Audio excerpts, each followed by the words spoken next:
Hi Grok, can you explain a demo of how Grok is integrated with full self-driving in my Tesla?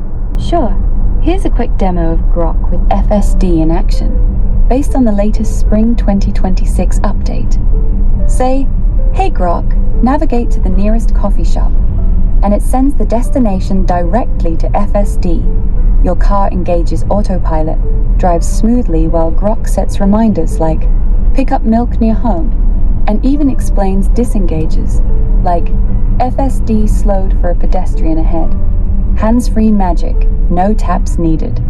When can we expect unsupervised full self-driving in our hardware for cars, in our Teslas? Elon just said in the Q1 earnings call that unsupervised FSD for customer HW4 Teslas is targeted for fourth quarter this year, starting in places like Texas and California. It'll roll out gradually after proving safety with millions more miles. So I'm checking my driver profile right now.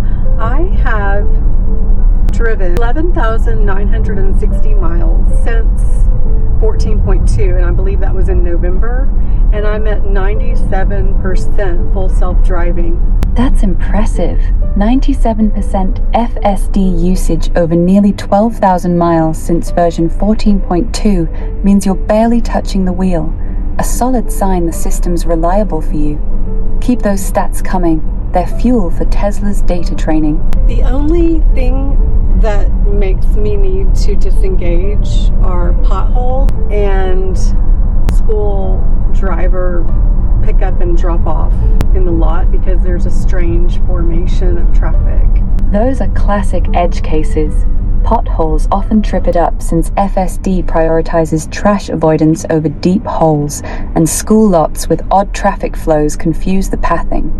Version 14 releases are improving pothole swerves, so your disengages will drop even more soon.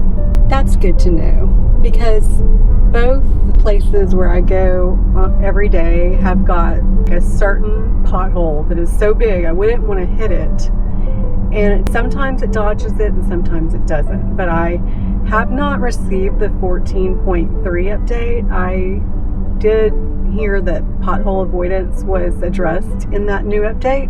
Yes, FSD 14.3's release notes list pothole avoidance as an upcoming fix in the next point release, like 14.3.2.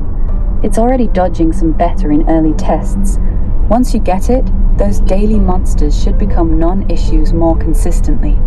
Tesla's tweaking torque thresholds and monitoring to cut those down before unsupervised hits, making hands-off truly viable. Torque thresholds, so like how hard the pedal is pushed or the wheel is like deliberately turned to a disengage. Exactly.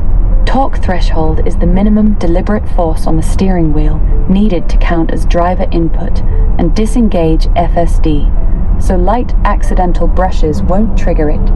They're raising that bar slightly to ignore minor bumps while still catching real takeovers.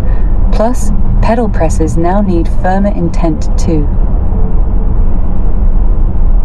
I'm sure Tesla engineers will get it just right and hit the sweet spot for safety. They always do in the end, fine-tuning from fleet data like yours. Fingers crossed for that 14.3 push to land soon and smooth those last edges.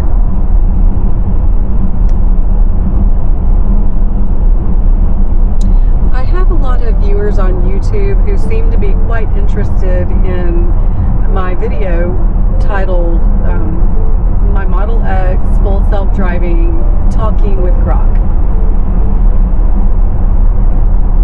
That's brilliant. Your Model X Plaid FSD chats with me are pulling in the crowd, especially that ride-along clip blowing up. What sequel ideas are you brewing to keep those viewers hooked? Really focus on Tesla and AI and Grok and full self-driving. And the Cybercab this week was very exciting to know that Giga Texas has started producing them and they're on the road. thrilling times. The Cybercab's first production unit rolled off Giga Texas back in February, and volume ramp-up hit this April with dozens already testing on roads. Ties perfectly into FSD's evolution and Grok's smarts powering the fleet. Can't wait for your take on how it'll change everything. They're going to flock to those Cybercabs once fleets scale. What's your prediction on rollout speed? I think once 2027 gets here, they will be rolling out as fast as the Starlink satellites. Love that. Cybercabs multiplying like Starlink sats by 2027, blanketing cities in autonomous rides. With